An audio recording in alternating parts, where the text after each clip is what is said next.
오늘 같이 기도하시겠습니다.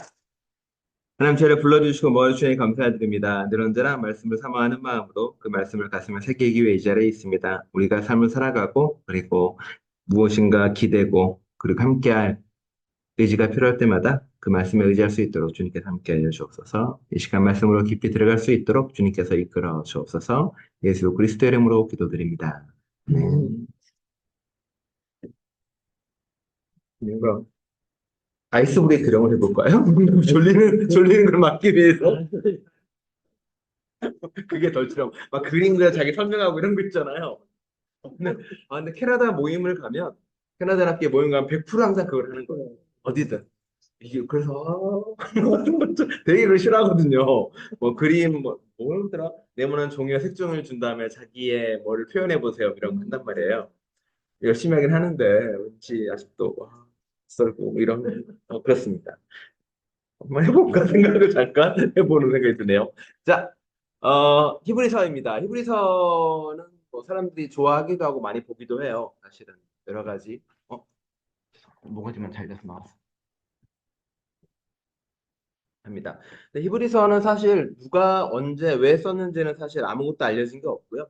그래서 여기 보시면 알겠지만 중세 교부였던 오리게네스는 그의 이름은 오직 하나님만 아신다라고 되어 있습니다. 아마 그 내용이 그래도 좋아서 성경에 같이 들어온 것 같고요. 그 안에 이제 여기 보면 알겠지만 플라톤과 스토아 철학 등 이교도 사상을 기독교 신앙과 접목시킨 것으로 여겨진다. 그러니까 다양한 어떤 철학적인 백그라운드나 신학적 배경들이 그 안에 좀 많이 들어가 있어요. 신학적인 생각들이 많이 들어가 있어서 그 부분이 많이 포함되어 있기도 합니다. 그래서 예수님은 어떤 분인가 읽어보도록 하겠습니다. 218페이지입니다.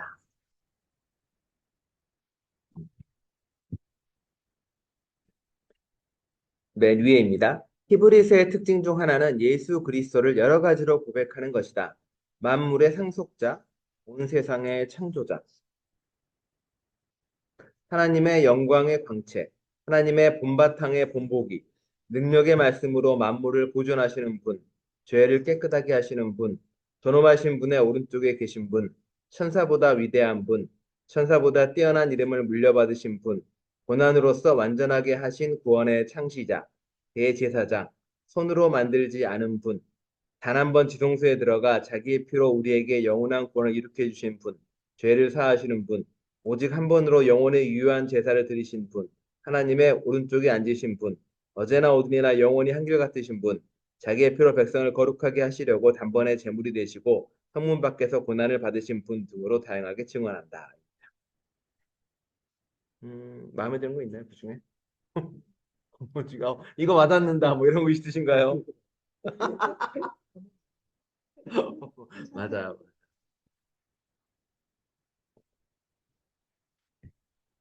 예수님 할 때 앞에 붙이고 싶은 뭐 형용사가 있으세요? 다른 분들은?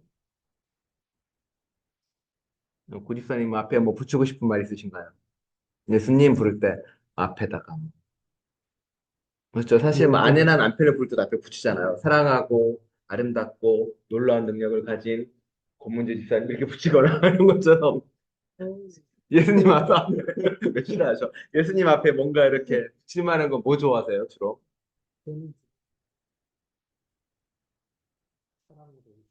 사랑으로 오시는 주로 쓰는 것 같으신 사랑으로 오시는 거. 고문희 집사님 앞에다가 뭐,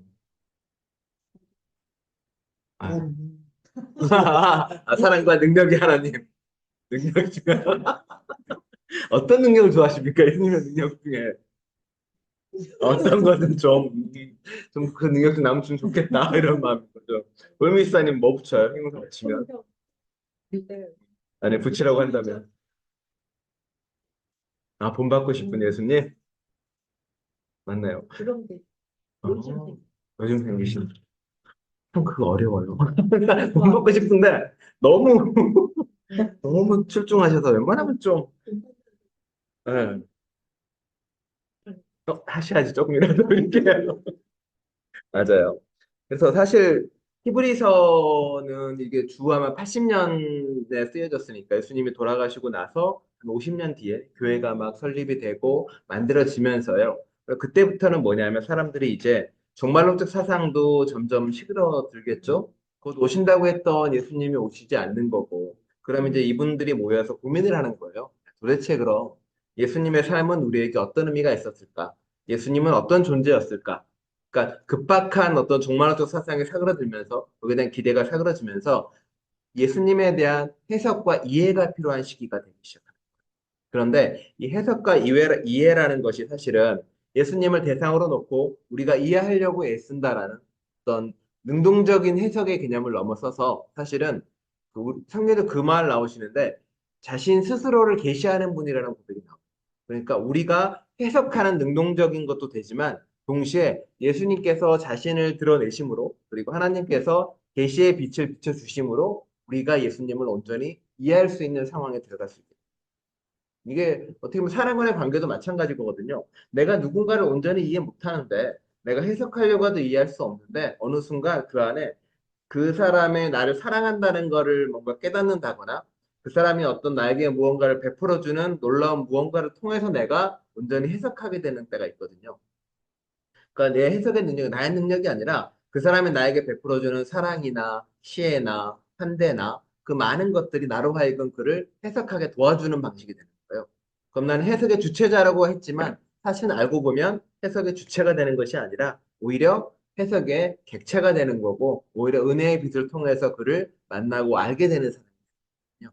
그러니까 예수님과 인간의 관계가 그렇다는 거예요. 내가 능동적으로 나아갔는데 예수님 또한 능동적으로 다가옴으로 해서 둘 간의 만남을 통해서 이해하고 만들어지는 상황인 거죠. 신앙은 순전인데 그런 거죠. 그러니까 거기서 신앙 믿어야만이 볼 수 있는 게 있는 거고 사랑해야만이 만날 수 있는 게 있는 거고 그런 것들을 우리는 신앙으로 보고 있는 겁니다. 자, 그래서 218페이지 이제 중간에 큰 글자 보면은 단번에 완벽한 속죄제물이 되시다라고 있습니다. 히브리서에 나오는 이제 기독론인데 이렇게 써 있습니다. 히브리서는 독특한 기독론을 가지고 있다. 예수의 죽음에 대해 단 한 번으로 완벽한 속죄제물이 되셨으며 그 사건을 위해 우리들은 구원을 얻게 되었다고 한다. 그렇죠? 종종 이제 이런 부분들이 오용되는 부분은 예수님께서 우리를 구원해 주셨으니까 예수님께서 우리의 속죄제물이 되셨으니까 우리는 이미 모든 죄를 다 사함받은 사람들이야. 그러니 이제 우리는 행복하게 잘 살면 돼. 복만 받아서 우리가 누리는 모든 복을 가지고 잘 살면 돼입니다. 그리고 그 사람들 눈에 가난하고 힘든 사람들은 예수 안 믿어서 복받지 못해서 다 이렇게 가난한 거다라고 해석하는 이상한 사람들 있죠. 이제 그런 사람들은 정말로 예수님의 복음을 정말 천박하게 만들어버린 거고 복음으로서가 아니라 사이비 가르침으로 바꿔버린 사람들입니다. 그래서 히브리서 결론은 뭐라고 이야기하냐면 219페이지 보면 성서 본문 있어요. 아까 오미니 쌤하고 이야기한 거랑 비슷한데 그러므로 예수께서도 자기의 피로 백성을 거룩하게 하시려고 성문 밖에서 고난을 받으셨습니다.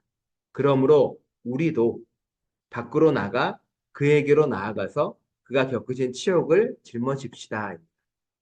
그러니까 예수님이 나의 죄를 사하였다고 해서 내가 난 이제 죄 없으니까 마음껏 누리고 살아야지가 아니라 우리의 자유는 내가 죄를 사함 받았기 때문에 이제 온전히 하나님 앞에 나아가서 하나님을 본받고 사는 사람으로 살아갈 수 있다라고 고백을 하는 겁니다. 그러니까 이 사람들의 고민은 뭐냐면 되게 고민이었던 것 같아요. 예수님이 왜 죽었지라는 데 대한 게 풀리지가 않는 거예요. 그러니까 예수님이 로마 군에 의해서 죽는 건 알겠는데 생각을 해보면 신이 신적인 존재가 그리고 예수님의 삶에서 저렇게 허무하게 죽지 않아도 되는데 죽었단 말이에요. 그게 씨름이 되는 거예요. 그 뒤에 와서. 저 사람이 왜, 저 신이 왜 저렇게 십자가 못 박아서 죽었을까? 죽으면서도 다 용서한다고 말할까? 거기에 대한 고민을 계속 하게 되는 거죠.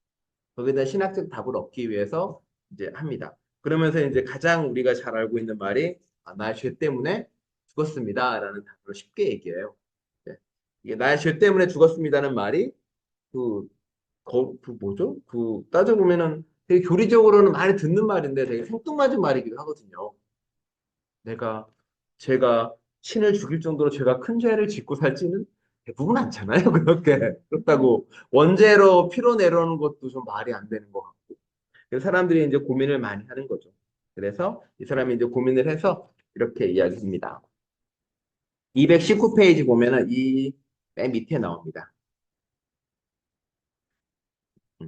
예수의 제자들, 가까이서 따르던 갈릴리 민중, 여인들은 예수에 대해서 더 씌워진 죽음의 이유들을 도저히 받아들일 수 없었다. 민중을 선동하는 폭도, 정치적 정복을 꿈꾸는 유대인의 왕, 로마의 정치범, 신성 모독자, 성전 난동자, 그 어느 것도 예수가 죽음을 당해야 할 이유일 수 없었다. 그들은 사랑하는 스승의 죄 없는 죽음의 이유를 찾아내야 했다. 그래서 히브리서 기자는 제물에서 찾았다. 제물이 자신의 죄로 죽지 않듯이 예수는 단번에 모든 인류의 죄를 지신 분이다. 그래서 이전에 뭐그두 번째 220페이지입니다. 첫 번째 달락의 아래 셋째 줄입니다. 자신들의 현실과는 거리가 멀었다. 예수가 가르쳐 주신 그 나라는 아직 이루어지지 않았고 자신들의 현실과는 거리가 멀었다. 그 나라와 자신들의 현실 사이에 엄청난 갭이 있다. 그 갭이야말로 바로 죄이다. 그 갭만큼 머뭇거리는 두려움이 또한 죄이다라고 이야기합니다. 그러니까 예수님이 돌아가신 이유를 생각을 해보니까 나와 예수님 사이에는 그 아까 본받을 수 없는 그 무언가가 있단 말이에요. 그게 뭘까 생각해 보니까 나의 연약함인 거고 또 내 욕심인 거고 내 욕망이라고 이야기해요. 그걸 우리는 성서에서는 그냥 그걸 심플하게 죄라는 단어로 표현을 해요. 근데 그게 교리적으로 누군가를 겁박하고 그 권력을 가진 사람이 누군가를 협박하기 위한 죄가 아니라 내가 바라보면서 내가 본받아야 되는데 나의 연약함을 스스로 고백하는 단어라는 거예요. 주입된 단어가 아니라. 그러다 보니까 그 삶에 대한 고민을 하게 되는 거예요. 그래서 예수님께서 죄를 사유했다는 건 뭐냐면 나와 예수님 사이, 우리와 신 사이에 놓여 있는 거대한 협곡을 건널 수 있는 다리를 주셨다라고 이야기하는 거예요. 바울이 우리에게 했던 것처럼. 그러니 우리가 이제 예수님을 향해서 닮아갈 수 있는 길이 열린 거예요. 성문 밖으로 나갈 수 있는 길이 우리에게 열린 거고, 우리로 하여금 신이란 존재를 따라가서 가게 됩니다. 그리고 우리는 이제 그 예수님의 죽음을 온전히 받아들이고 이해하게 돼요. 그 사람들도. 그리고 알게 되는 거죠. 예수님이 꿈꾸던 세상을 우리도 살 수 있구나. 왜? 예수님이 우리에게 보여줬던 그 죽음이 그 삶의 길이 우리로 하여금 이제 용기를 내서 주님께 다가갈 수 있기 때문이다. 물어보시죠. 여러 가지 물어봐도 돼요.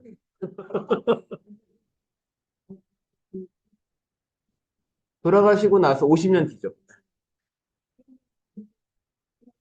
50년 예수님과 이제 이 히브리서가 나오고 지금 이 히브리서 나온 게 지금 제외 문제는 지금 처음 나오는 전에 해석된 건 알죠. 그렇죠. 그동안에는 이제 고민에 대한 건 나오는데 정확한 교리화된 죄에 대한 개념은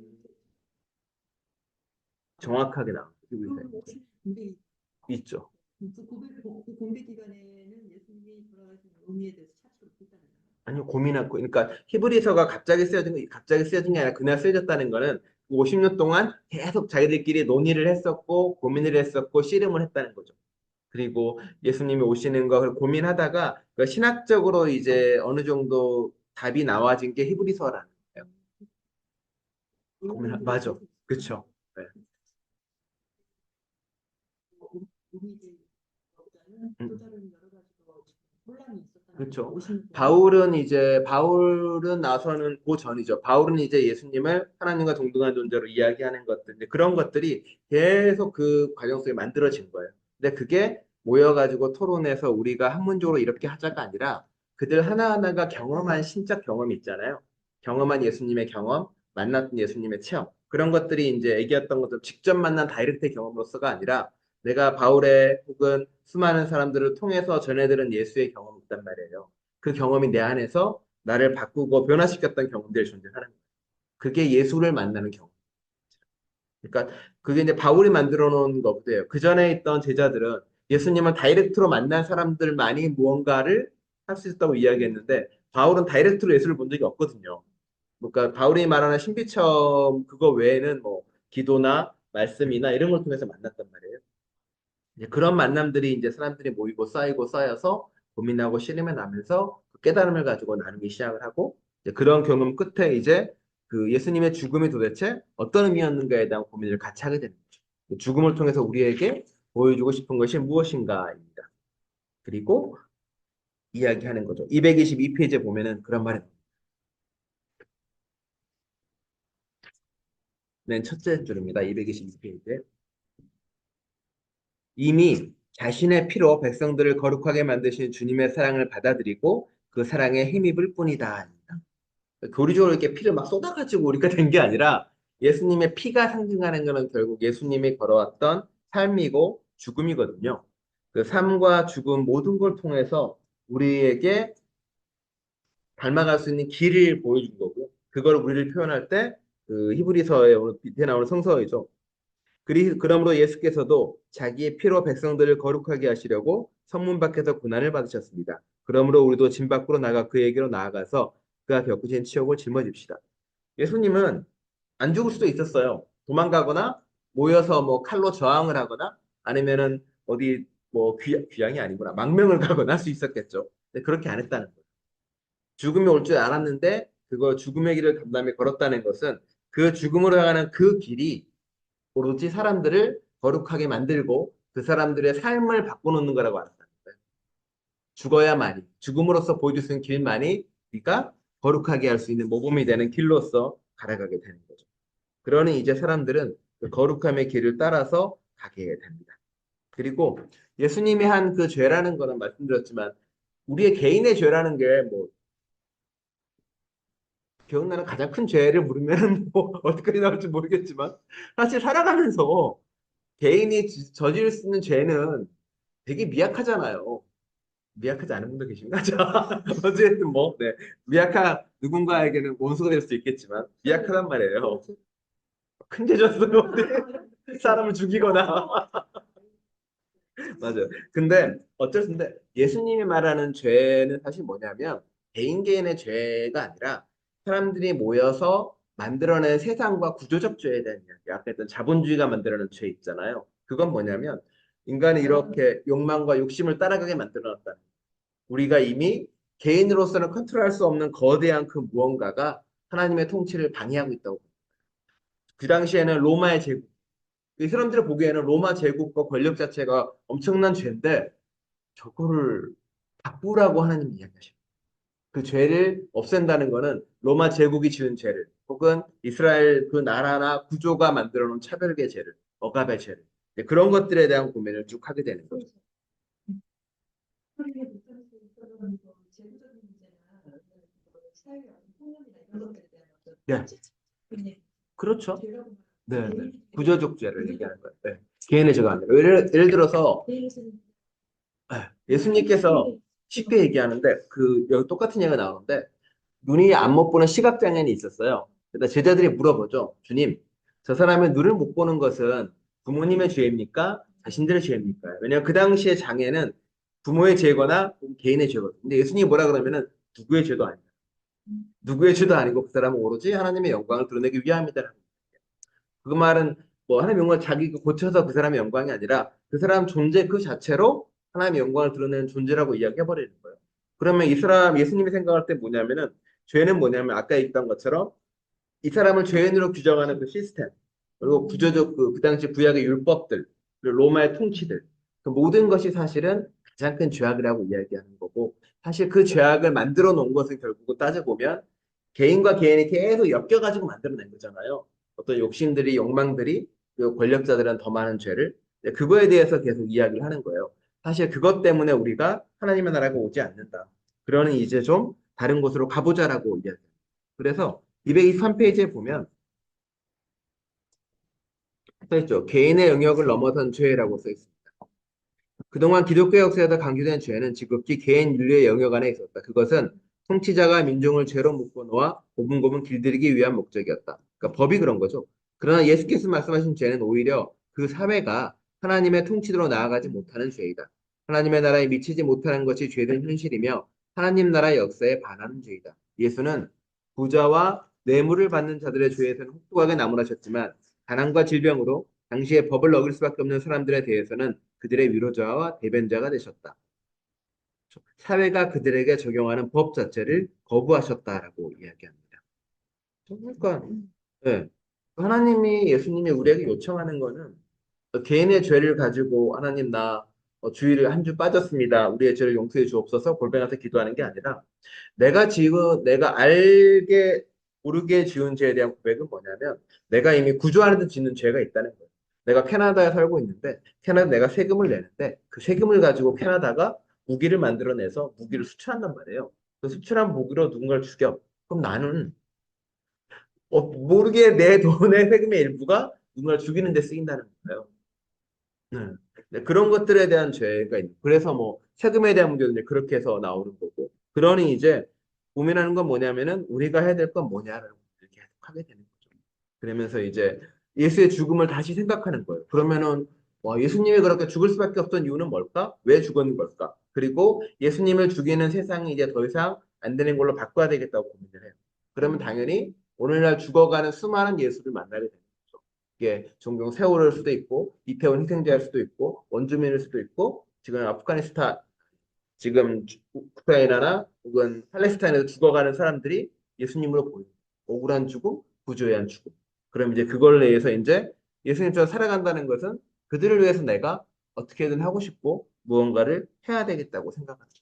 도덕 자체가 전혀 아니라고 할 수는 없지만 현재는 이제 예수님이 주로 이야기하는 왜냐하면은 예를 들어서 도덕적 죄라고 이야기를 할 때는 일반 통념적 상식을 넘어서는 것 외에는 대부분은 규정된 거예요. 예를 들어서 오래전에는 일부 다처제나 일처 다부제가 문제가 없었잖아요. 근데 지금은 도덕적 율법으로 이렇게 한단 말이에요. 그런 문제가 있죠.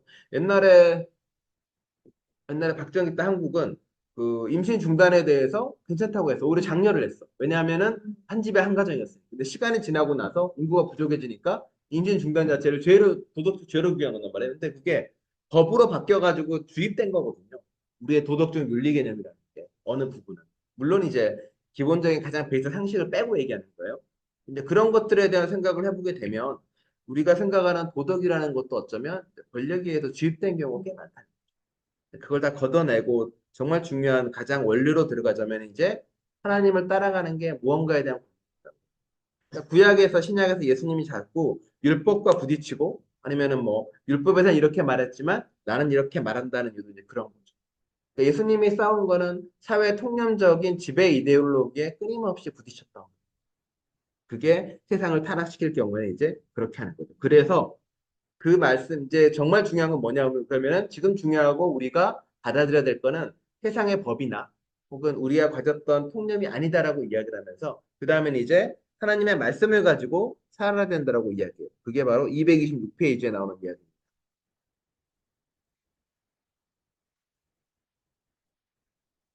226페이지에 보면은 평소로 나오는 이야기 읽어드릴게요. 하나님의 말씀은 살아있고 힘이 있으며 어떤 양날 칼보다도 날카로워서 사람 속을 꿰뚫어 혼과 영을 갈라내고 관절과 골수를 갈라놓기까지 하며 마음에 품은 생각과 의향을 가려냅니다. 하나님 앞에서는 아무것도 숨길 수 없고 모든 것이 그의 눈앞에 벌거숭이로 드러나 있습니다. 우리는 그의 앞에 모든 것을 드러내놓아야 합니다. 이게 이제 요 뒤에 아까 했던 성서 이야기는 217페이지에 보면은 첫 번째 단락입니다. 우리는 이제까지 우리가 성서를 해석한다고 생각했다. 그러나 새로운 해석학적 개념으로 보면 거꾸로 성서가 우리를 해석한다고 볼 수 있다. 칼바르트는 성서의 말씀을 주체적 사건이라고 한다. 이 말은 인간이 성서를 해석하는 주체가 아니라 오히려 성서가 우리를 해석하는 주체가 된다는 뜻이다. 성서가 주체가 되어 그 말씀을 읽는 독자를 분류하고 해석한다. 성서는 단지 과거에 의미 있던 사건으로 그치지 않고 오늘도 여전히 살아있어서 이 말씀을 읽는 독자를 객체로 쪼개고 분석하고 심판한다. 어, 예를 들어 볼게요. 부자가 천국에 가는 게 낙타가 바늘구멍 통과하는 것보다 힘들어 라고 얘기한단 말이에요. 그러면은 우리는 어떻게 생각하나요? 그러네. 나랑 관계없어. 근데 부자들은 어떻게 할까요? 어? 할 거 아니에요. 그러면은 이게 무슨 데 벌어지냐면 만약 그 본문 말씀에 문제를 제기하는 사람들은 자기가 부자 쪽에 놓여 있는 사람입니다. 본인이. 그러니까 그런 문제를 제기해. 예를 들어서 또 이런 게 있죠. 포도원 주인이 이제 일꾼들을 구하러 밭으로 나가요. 그 인력 시장으로. 그래서 아침에 나가서 이렇게 다 불러들여요. 일을 시켰어요. 그러다가 점심 때리고 또 나가서 또 인력 시장에 놀고 있는 사람을 또 불러들여요. 그러고 있다가 저녁에 또 나가서 다시 또 갔더니 사람이 또 있어요. 그래서 인력 시장을 또 불러들였어요. 그래서 세 분류의 사람이 있죠. 아침부터 일하는 사람, 점심에 일하는 사람, 저녁에 잠깐 일하는 사람. 다 부른 다음에 임금을 똑같이 줘요. 네. 네, 그랬어. 자, 이게 부당해요? 라고 느끼는 사람 누굴까요? 맞아. 본인이 아침 일찍 온 사람인 거야. 그렇죠? 얼마나 고마워라 생각하는 건 본인이 자기 늦게라도 온 사람이라고 본인을 이입하는 사람. 그러니까 한 번이라도 자기가 노동의 인력 시장에 나가서 내가 어리다는 이유로, 혹은 내가 장애가 있다는 이유로, 내가 여성이라는 이유로 노동 그 아침에 새벽 시장에 나가서 한 번이라도 늦게 불려봐온 사람은 그 위치에. 하나님 은혜가 너무 고마워. 근데 나는 건강하고 건실해가지고 아침부터 일 열심히 했는데 똑같이 임금 받는다고 자기를 뒤집하는 사람은 자기는 거기 있는 거야. 그러니까 성경을 해석할 때 내가 야라고 불만을 가질 때마다 내가 그 성경을 어떻게 보는지 나를 이렇게 돌아보면은 깜짝깜짝 놀랄 때가 있는 거죠. 나를 여기에 내가 넣고 있는 거예요. 나를 여기다가 넣는 거예요. 선한 사마리아인비도 마찬가지예요. 사마리아인 비유할 때마다 와, 강도당한 자가 있고 지나가는 사람이 있는데 세상 어느 누구도 자기를 지나간 사람의 비유한 나는 레위인일까 이런 게 아니라 나는 강도 만든 사람이야. 나는 강도 나를 도와줄 사람 누굴까 하는 사람도 있고 아 그런가요? 아니면 나는 사마리아인이 돼야지 라는 마음이 있거든. 정말. 맞아요. 그러니까 각자 다르게 그거는 바꿔 말하면 뭐냐면 성경이 나를 보게 하는 거예요, 자꾸. 내가 어느 위치에서 성서를 바라보고 있는지, 내가 어느 관점에 바라보고 있는지. 내가 그 말씀에 찔리면 사실 나는 그 예수가 막 지금 공격하는 그 사람. 내가 관계사 목사가 설교한단 말이에요. 그래서 원수를 사랑하세요, 미워하면 안 돼요라는 게 찔리는 사람은 마음 안에 원수가 있는 사람인 거거든요. 원수도 없고 아무것도 없는 사람은 그냥 뭐 늘 똑같은 얘기 하는구나 목사가 뭐 이런 마음일 거란 말이에요. 맞아요. 맞아요. 재밌어서 예. 성서는 우리에게 답을 주는 게 아니라 우리로 하여금 계속 질문을 하게 해서 그 질문을 통해서 주님의 말씀을 만나게 하는 거예요. 그래서 그렇게 해야만이 우리가 하나님의 진리에 다다를 수 있는 거예요. 깜짝깜짝 놀라요. 성서 해석할 때마다 내가 왜 이 관점으로 보는 걸 알게 되면 되게 놀랄 때가 많은 거죠. 내가 왜 성서 중에서 항상 그 사람 볼 때마다 복 받는 것만 자꾸 봐. 다른 거 안 봐. 그럼 자기를 거기다 놓고 싶어. 자기가 자기를 죄인이거나 혹은 이렇게 돌이켜야 될 사람을 놓지 않고 그렇게 되면 이제 하나님이 이제 아는 그래서 하나님의 말씀이 나 안에 들어와서 칼이 되는 이유는 내가 칼 맞을 자리에 서 있어야 돼요. 근데 자꾸 나는 칼 맞을 자리에 안 서고 그냥 비켜가 있지 자꾸 이렇게 나는 죄인이 아닌 사람으로 가 있으니까 예수의 하나님 말씀 나를 안 찌르는 거예요. 하나님 말씀에 찌르면 내가 이제 그 자로 가야죠, 이렇게. 아, 나는 죄인입니다라고 계속 고백하는 이유는 제가 칼 맞을 사람입니다라고 예수님의 칼입니다. 그런데 가야만 이제 된다는 거죠. 그리고 예수님의 말씀이 나한테 하는 말이라고 믿으라는 이유는 그거예요. 그냥, 이게 내가 바뀌라는 이야기구나. 내가 변하는 이야기구나라고 이야기하는 거겠죠. 근데 그 말씀에 나를 다 던져놓고 내려놔야 가능한 거예요. 바닥까지 보여줘요. 그러니까 부부관계도 그렇고 부부관계 특히 그렇지만 결국은 맨 사람의 바닥까지 가고 만나고 그 안에서 민낯을 보고 서로 이제 말을 가지고 상처도 주고 위로도 주면서 관계가 진전해 나가는 것처럼 하나님은 우리를 정말 이렇게 맨바닥까지 드러내는 말씀들을 많이 하세요, 사실. 너 알고 보니까 뭐 이런 거잖아요. 여기 서 그때 부자 심리라서 물어보잖아요. 나 율법대로 다 살았는데 이 정도면 괜찮지 않아요? 예수님이 너 가진 거 다 팔아라라고 얘기해 버리니까 그러니까 가장 밑바닥에 있는 거를 치는 거예요. 이렇게 야 아니지 나는 괜찮아라고 왔는데 알고 보니까 난 괜찮은 사람이 아니야. 나는 좋은 사람인 줄 아는데 하나님 말씀 앞에 있으니까 나는 정말 야 이런 사람이었구나 나는. 그러니까 나를 아주 어떤 사람인지 알게 하는. 그래서 저는 결혼 생활에 가진 힘도 그거인 것 같아요. 결혼 생활 하다 보면 내 민낯이나 밑바닥을 그대로 상대방에 드러낼 때가 있거든요. 그러다 보면 아는 거죠. 내가 이것밖에 안 되는구나. 그러면서 이제 달라지려고 하고 변화되려고 하고 애를 쓰는 관계가 사람 간의 관계. 그 사랑한다고 만나서 같이 지내는 관계에서도 되게 게으를 때 많잖아요. 이렇게 누군가가 열심히 집안일을 하는데 나는 소파가 점점 나는 좀 쉬고 싶고 이럴 때 있잖아요. 그러면 아는 거죠. 내 사랑이 이 정도구나. 내가 섬긴다고 봉사한다고 나는 정말 별거 아니구나라는 것도 있고 대화하다가 어떤 말에 이렇게 발끈하는 거 보면은 와 내가 속이 빗댕이 속이구나라고 이제 안다는 거예요. 점점. 그러니까 나를 그러면서 이제 어느 순간 싸움하다 보면 이렇게 정말 비수처럼 날카로운 말 하나로 저 사람을 상처 줘야지라는 생각도 든단 말이에요. 그럼 아는 거죠. 그런 치졸하고 쫓아나는 내 모습도 거기서 본다. 그러니까 그런 관계가 있는 거고, 그래서 예수님께서 공동체를 만들어 놓은 거라는 거예요. 그러니까 넓게 잘 살아봐가 아니라 공동체끼리 이렇게 싫어도 꽁꽁 묶어놓는 거예요. 공동체 안에서. 부딪히고 싸우고 그러면서 상대방을 바라보는 게 아니라 네 밑바닥, 내 눈에 들보, 내 눈에 있는 이제 알아가라고 이야기하는 거죠. 네, 그럼 또 동시에 알아가는 거예요. 아, 말이 상처가 되는 걸 아는 사람은 그 한마디 말이 곧 누군가에게 위로가 되고 힘도 줄 수 있다는 걸 아는 거죠. 그래서 쭉 나오죠. 네, 그래서 230페이지 보면은 여기 밑에 229페이지 맨 아래 붙습니다. 한 사람을 좌절하게 만드는데 큰 노력이 필요하지 않다. 불쾌하거나 비판적이고 통렬한 말 한마디면 족하다. 그 한마디 말에 그는 곧 시험에 걸린다. 이와 마찬가지로 230페이지입니다. 이와 마찬가지로 사람의 용기를 북돋는 것도 간단하다. 상냥한 표정, 다정한 악수 또는 한마디의 칭찬이면 족하다. 좌절하며 고통스러워하는 사람들에게 건네는 한마디의 위로의 말이 그를 다시 일으켜 세우고 살릴 수 있다면 얼마나 기쁜 일인가. 기독교의 언어, 예배에서 쓰이는 고백과 찬양, 그리고 시편은 최고의 질을 가진 언어이다. 감사와 찬양의 기쁨을 고백하는 사람은 생활의 질이 달라진다. 쭉. 그러니까 결국은 우리가 그 밑바닥에서 경험하고 만나는 하나님의 말씀을 듣게 되면 하나님의 말씀이 가지고 힘도 알게 될 뿐더러 내가 선포하는 말이, 내가 누군가에게 해주는 말이 얼마나 큰 힘이 되고 상처가 되고 아픔이 되는지를 알게 되는 거죠. 그래서 예수님이 그 말로 이어지는 거죠. 이렇게 그 친구에게 죽어라는 말을 하거나 친구에게 멍청이라고 말하는 사람은 연자맷돌을 메고 물에 빠져서 죽어라라고 이야기할 정도로 단호하게 이야기하는 게그 말의 힘 때문에 그렇죠. 우리가 하는 것. 그리고 우리 또한 내 입이 하나님의 말씀이 되어야 된다는 것도 거기랑 연결되고 있습니다. 그래서 그 230페이지 첫 번째 달러 하나, 둘, 세 번째 달러냐. 우리를 판단하고입니다. 세 번째 달러. 우리를 판단하고 쪼개시는 하나님의 말씀 앞에 우리 자신을 노출시키고 겸허한 마음으로 그분께 무엇이라고 말씀하신지를 경청할 때 우리가 새로워집니다.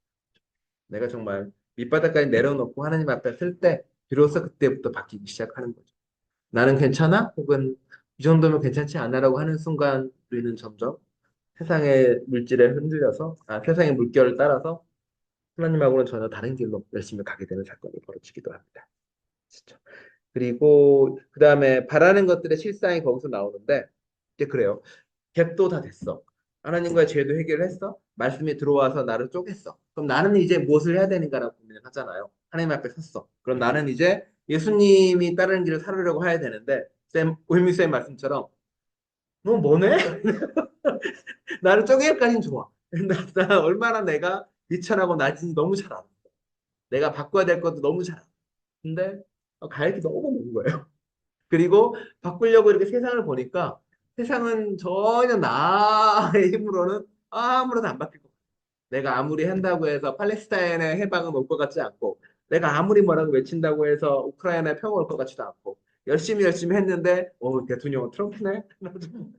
한국은 아무리 기대해봐 여전히 윤석열은 그대로란 말이에요. 세상은 왜 이래? 라고 한단 말이에요. 그러니까 히브리서에서 하는 말이 있죠, 이제. 믿음은 여기 231페이지 보면 이런 말 나옵니다. 맨 아래입니다. 믿음은 바라는 것들의 실상이요, 보이지 않는 것들의 증거라고 이야기. 231페이지 맨 아래쪽에 나옵니다. 뭐지? 라는 생각이 되는 거예요, 그때부터는. 네. 하나님에 대한 건 이해를 해요. 하나님은 사실 하나님이라는 존재는 믿어야 보이는 것들이 있고, 그리고 우리가 열어야 만나는 것들이 있으니까요. 네, 그렇게 된다는 말이에요. 그럼 도대체 우리는 어떻게 해야 되는가라는 생각이 되는 예수님은 뭐 하나님을 만나고 체험하는 것도 여기에 들어가요. 그러니까 하나님이라는 존재는 증명되는 존재가 아니기 때문에 결국 우리가 하는 것은 믿고 바라보는 수밖에 없는 것이라는 거고 믿음이라는 것은 결국 내가 지금 만나고 체험하지 않는 것들을 경험하고 그리고 체험하기 위해서 하긴 필요한 거니까요. 그렇게 되는 거라고 칩니다. 그런데 하나님은 이제 그렇게 되는데 문제는 이제 232페이지에 보면 우리가 세상에 대해서 어떻게 해야 되는가에 얘기가 나와요. 그러면서 아브라함의 이야기가 나와요. 아브라함이 이삭을 제물로 바쳤어요. 아브라함이 이삭이 제물로 바친 것의 의미는 뭘까요? 음. 하나님은 왜 아브라함에게 이삭을 바치라고 했을까요? 들어갑니다. 아브라함 왜 이삭을 바치라고 했을까요? 사실 말도 안 되잖아요. 그리고 아브라함은 왜 바쳤을까? 그 말 듣고. 어디서 그런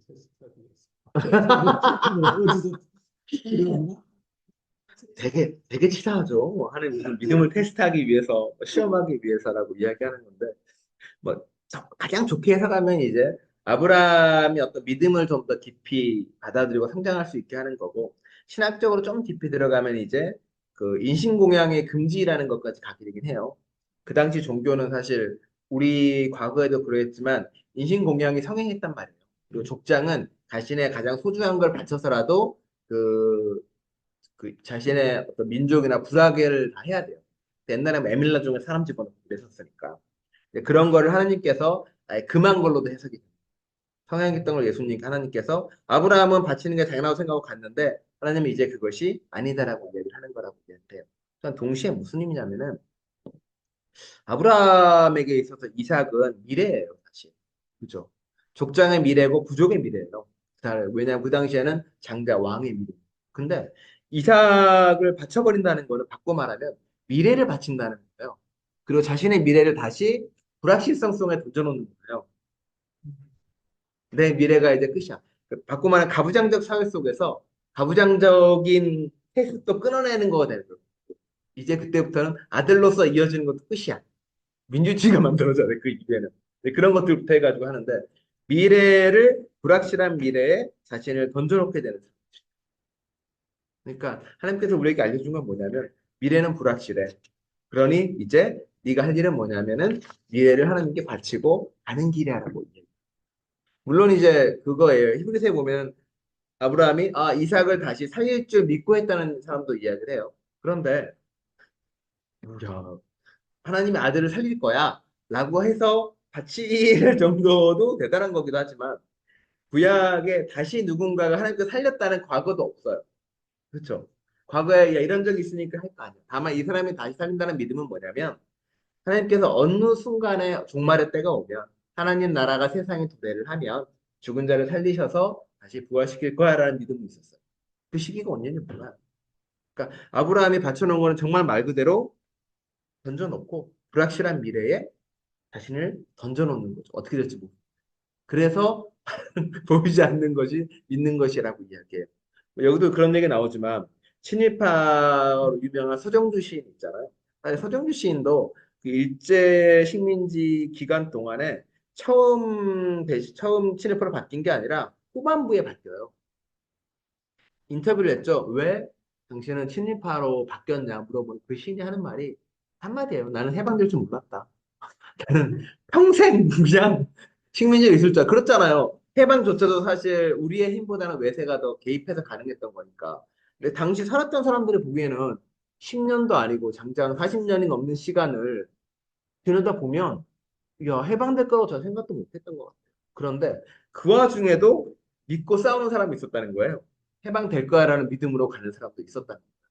그러면 우리가 생각하는 미래라는 거는 결국 뭐냐면 그 이루어지든 이루어지지 않든 될 거라고 혹은 그 과정만을 바라보고 가는 게 곧 신앙이라는 거예요. 도저히 미래가 보이지 않는데도 거기서 그냥 최선을 다해서 삶을 살아가는 게 신앙이다라고 이야기를 하는 거예요. 그러니 저 팔레스타인의 해방이 이루어지지 않는데 지금은 누가 봐도 이스라엘의 인용 청소를 하고 있는데 그럼에도 불구하고 가는 거예요. 계속 그 일을. 기도를 한다거나 서포트를 한다거나 의료 지원을 한다거나 그걸 하는 거예요. 그게 저 땅에 이스라엘이 다 없어지고 예? 저 땅에 하나님 이스라엘 없어지고 간다. 저 안에 하나님의 정의가 이루어질 거라는 그 믿음을 가지고 무엇을 하는 거죠.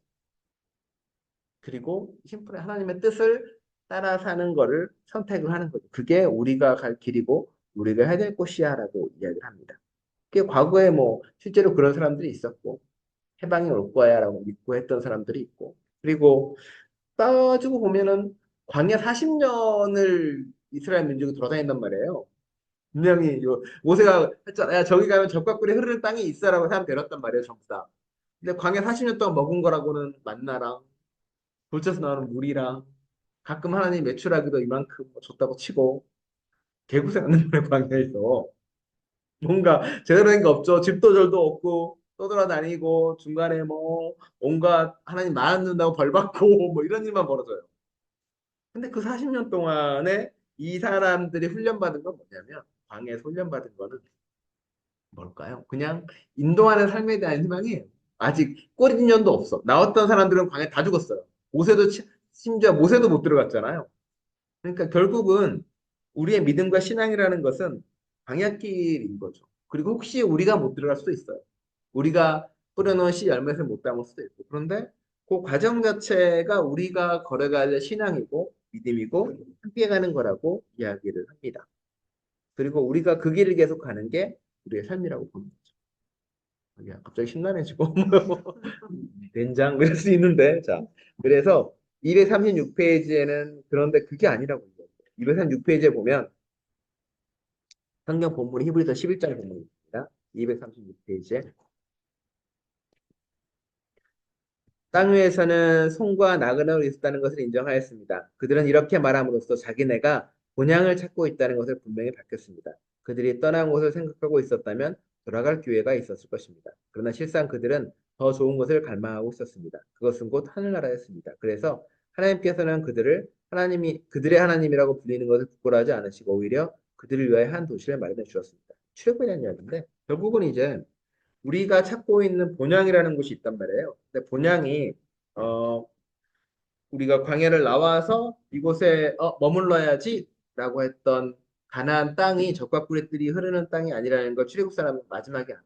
왜냐하면 따랐단 말이에요. 거기다가 자신들이 원하는 왕도 세워달라고 하고 다 세웠단 말이에요. 근데 그 많은 시간 동안 그들이 깨우쳤던 본향은 뭐냐면 땅이나 혹은 자기가 이루는 목적이 아니었다는 거야.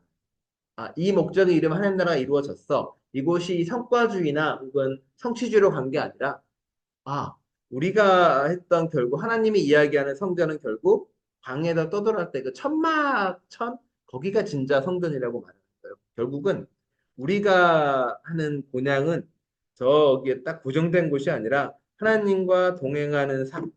그게 곧 우리가 가지고 있는 인간의 어떤 종교적 심성 속에서 하나님과 계속 더불어 가나가는 그 과정과 삶이 우리의 고향이다라고 이해를 합니다. 우리가 또 하나님과 떠도는 동반 관계, 그 상실된 관계가 회복돼서 하나님과 하나 되는 것, 그 자체가 이제 곧 우리가 가야 될 곳이라고 말하고 있습니다. 그래서 네, 그래서 그게 하나님의 땅이고 하나님의 곳인 거죠. 목적 지향적이 아니라 동행하는 삶이 되겠습니다. 그게 히브리서가 출애굽을 통해서 우리에게 말아주는 이야기고요. 그래서 말하고 있습니다. 보면 이제 그래서 248지 뭐 이런 말 나옵니다.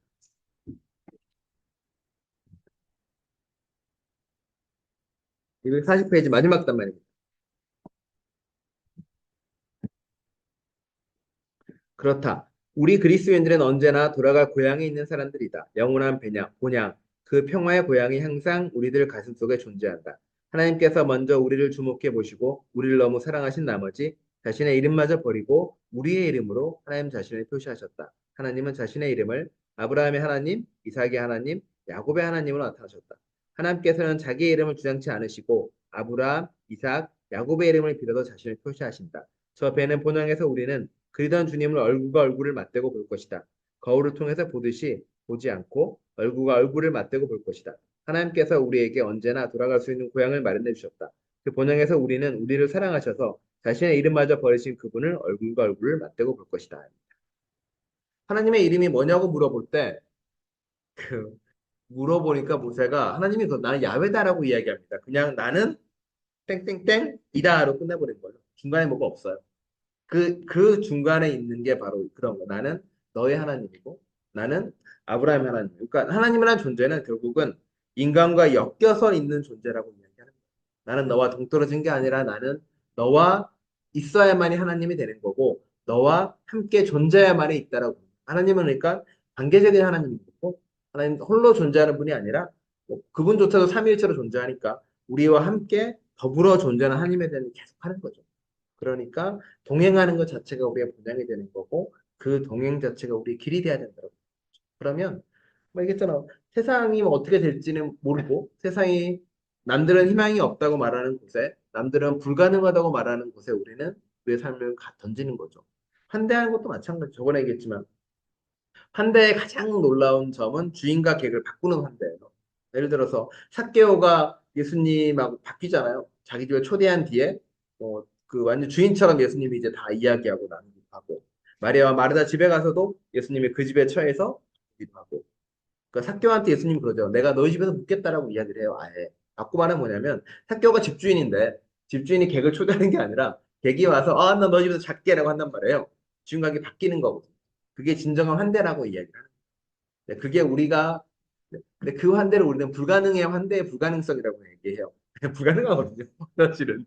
그럼에도 불구하고 그거를 꿈꾸고 가는 게 우리다라고. 내 안에서 내 외부에 있는 누군가가 나의 주인이 되는 거고 주인과 객이 뒤집히는 그걸 같이 걸어가자라고 말하는 게 그리스도인이 되는 겁니다. 히브리서는 그거에 대한 꿈을 꾸고 우리의 고향이 어딘지 알고 거기서 잘 살아보세요라고 말하고 있습니다. 네, 끝. 질문 받습니다. 돌릴까봐 야 빨리 끝내네요. 10분 내 빨리 끝내네. 놀라운. 그래서 그러니까 교리를 처음에 만들어질 때는 아마 교리를 처음에 만들 때는 거기에 많은 신학적 고백들이 들어가거나 정말 처절한 삶의 어떤 눈물, 피땀이 들어갔을 텐데 시간이 흐르면서 그게 이제 점점 그 정말로 글자만이 가지고 있는 힘으로 바뀌어 버리면서 살아있는 게 많이 살아있는 말씀으로서가 아니라 죽어있는 심판의 도구가 될 때가 꽤 많은 거죠. 우리도 마찬가지. 우리도 현대 교리들이 루터나 칼빈의 종교개혁할 때는 자신의 목숨을 걸고 그걸 따른 거잖아요. 오직 말씀, 오직 성경. 이건 이제 그것만 지키는 걸 목숨을 걸는데 지금은 그냥 그걸 가지고 너 틀렸어. 너 죄야? 이단이라고 판말할 때 사용한다는 말이에요. 그게 아니라 정말로 그 말씀을 그대로 따라간다는 거에 대한 삶의 고백으로 바꿔야 돼요. 그게 이제 성서의 모든 많은 날들의 이제 의미고 가치이기도 한 거고.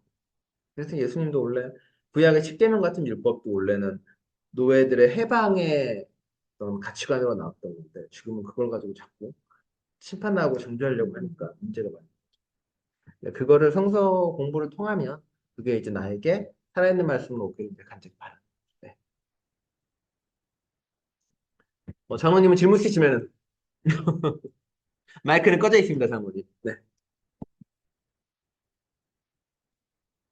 마이크 꺼져 있어요. 안 들립니다.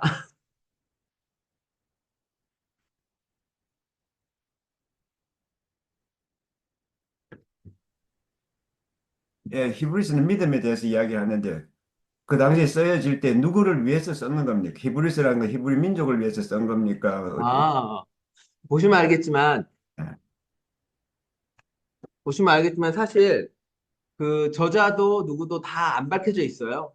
예, 예, 다만 그 언어나 혹은 쓰여진 백그라운드를 보니까 아마 주후 90년이나 85에서 90년 전에 쓰여졌다고 보통 보고 있고요. 그때는 이제 정말로 교회가 종말론적 사상이 저물어 가고 그 뒤에 교회가 만들어지고요. 그리고 다양한 고대 그리스의 철학이나 이런 것들이 많이 들어오면서 나름대로 어떤 신학적인 거를 설립을 해나가는 과정에 만들어졌다고 많이 봐요. 그래서 예수님의 죽음의 의미가 무엇인지 그리고 우리가 믿는다는 게 무엇인지에 대한 자신들의 고백과 그리고 논의를 통해서 히브리서가 쓰여지지 않았나라고 생각을 합니다. 저자가 한 명일 수도 있고 여러 명일 수도 있고 알려진 바가 없네요. 그렇습니다. 네. 책이 왜 네? 다른 것을 아마 맨 처음에 시작될 때 단어가 그렇게 시작되지 않았나 싶어요. 보통은 저도 아마 보통은 성경은 딸 때 앞에 몇 글자를 따거나 뭐 이렇게 하거든요. 왜 히브리서로 적었는지 한번 찾아봐야 되겠네요. 저도.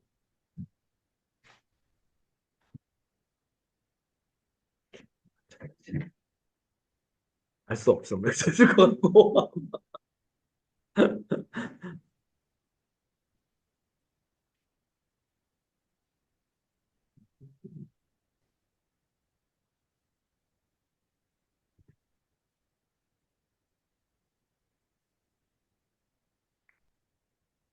네. 옛적의 선지자들이 통하여 여러 부분을 여러 명 우리 조상들에게 말씀하신 하나님이라 우리 조상들은 묘사 히브리를 쓴 것 같기도 하네요. 히브리 사람들이 네, 그렇습니다. 그래서 이제 그 우리가 알고 있는 기본적 교리에 대한 신앙이나 믿음을 줘서 그래서 좋은 것 같아요. 이 사람. 그리고 우리를 위해 죽으셨다는 의미가 어떤 의미인지를 너무 잘 알려주니까 피로 깨끗하게 됐다는 의미도 이제 알려주니까 우리의 죄도 좀 구체적으로 어떤 건지 보여주고 하니까 정말 이제 굳어진 교리를 좀 넘어설 수 있어서 그래서 힘이 있는 것 같습니다. 네. 자, 강제 질문을 하게 하려니 보고 여기 뒤에 질문들은 뭐 여기 나온 얘기 다 있죠. 이보에서 여러 가지요. 단번에 완벽한 제목. 용산 참사나 세월호 가족이 안타까운 생을 거룩한 죽음으로 지키고자 하는 투쟁과 그렇죠. 우리가 지금 누군가의 죽음을 해석하고 받아들이는 방식은 그 죽음의 의미와 가치를 우리가 기억하고 그리고 다시 그런 죽음이 없도록 만들어가는 거거든요. 팔레스타인이나 그런 죽음들, 죽음 자체에 대한 사건이지만 우리는 해석하고 그것을 바르게 세워나갈 때 그것은 이제 의미가 되고 힘이 되고 고백이 되는 것. 그렇게 대한 얘기를 하고 있습니다. 우리가 성경 말씀을 해석하는 것이 아니라 성경 말씀을 우리를 해석한다는 말에 대해서 우리 삶에서 경험한 걸 함께 나누는 것이다. 경험한 거 있으신가요? 말씀을 듣고 나는 달라졌어요. 말씀을 듣고 어, 변했다던가 아닌 거 잘 나오고요.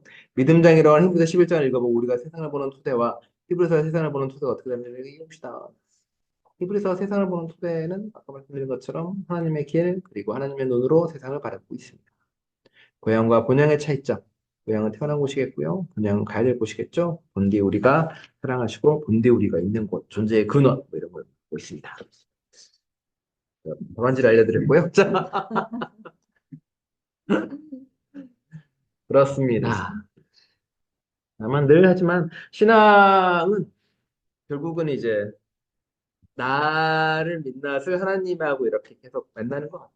말씀 안에 나를 비추어보고 그리고 말씀 볼 때마다 이렇게 손짓 놀랄 때도 있고 내가 말씀을 왜 이렇게 해석하는지 내가 말씀을 왜 이렇게 받아들인지 아는 순간 나를 보게 되니까 그걸 살짝 이렇게 받아주면 되겠죠. 미생에 나온 대사처럼 맞죠? 순자리가 바뀌면 풍경이 다르다. 그게 미생 대사 맞나요? 아무도 모르겠어요. 어디서 들어보긴 한 것 같아요. 맞아 원래 그런 거 같아요.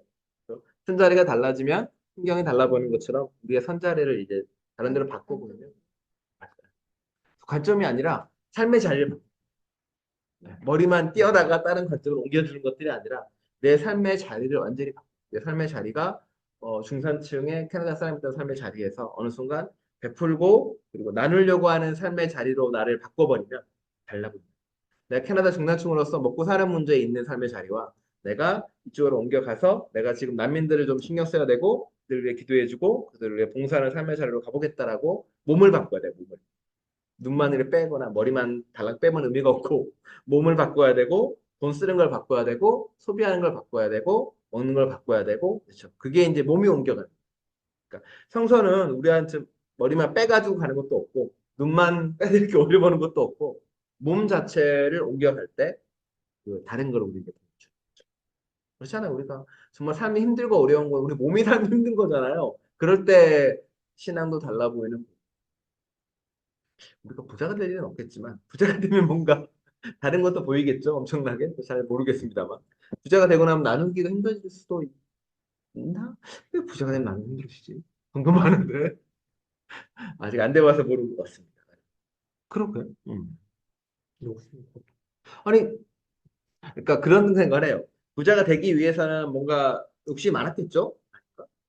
듣는 부자가 싫을래나? 듣는 부자가 없다 치고 욕심이 많으면 부자가 됐겠죠. 그럼 부자가 됐으면 나누기가 어려웠겠죠? 근데 욕심이 없으면 부자가 못 되겠죠?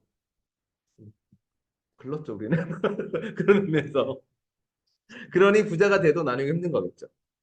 그래서 예수님께서는, 그쵸. 그래서 예수님께서 한 말이 그건죠. 아, 부자들아, 끝장났다, 너희들 어떡하냐? 하나님 만나면 다 가난해질 텐데라고 이야기를 하는 거죠. 그럼 제가 언제 한번 부자가 된다는 말씀을 드리기도 하고요. 불가능한 것 같지만, 나누고 섬기고 따라가는, 주님을 따라가는 저희가 되기를 소원합니다. 자, 질문 없으시면 기도하겠습니다. 난 히브리서를 읽어 나갑니다. 그리고 히브리서 썼던 우리 신앙의 선배들의 마음을 기억합니다. 예수님이 왜 죽으셨는지를 씨름하고 고민하고 번민하며 기도하고 나누고 이야기하면서 그들은 그 죽음을 이해하고 받아들입니다. 그리고 그 죽음을 통해서 자신들이 거룩하게 되었음을, 그 죽음을 통해서 자신들이 본향을 향할 수 있는 길을 알았음을, 그 죽음을 통해서 비로소 자신들이 거룩함을 입어 주님을 닮아갈 수 있음을 그들은 깨닫습니다. 우리 또한 그러하기를 원합니다. 주님을 통해서 예수님을 통해서 우리는 삶의 길을 알고 의미를 알고 가치를 깨달아갑니다. 포기하지 않고 눈에 보이지 않는 희망을 찾아 걸어가는 저희 될 수 있도록 함께하여 주옵소서. 종종 불가능하다는 이유로 주님을 닮아가기를 포기하는 저희들이기도 하지만 그 약한 모습조차도 주님께서 품어 안아주시고 우리가 걸어갈 수 있도록 우리에게 힘을 내려 주옵소서. 늘어나 주님을 닮아가며 우리가 왜 그리스도인인지 가슴에 새기는 저희 될 수 있도록 함께하여 주옵소서. 그 길 가운데 주님 계실 걸 믿으며 예수 그리스도 이름으로 기도드립니다. 아멘. 네, 감사합니다. 시간 잘 맞췄습니다. 자, 일어나시고요. 자, 또 뵙도록 하겠습니다. 감사합니다. 네.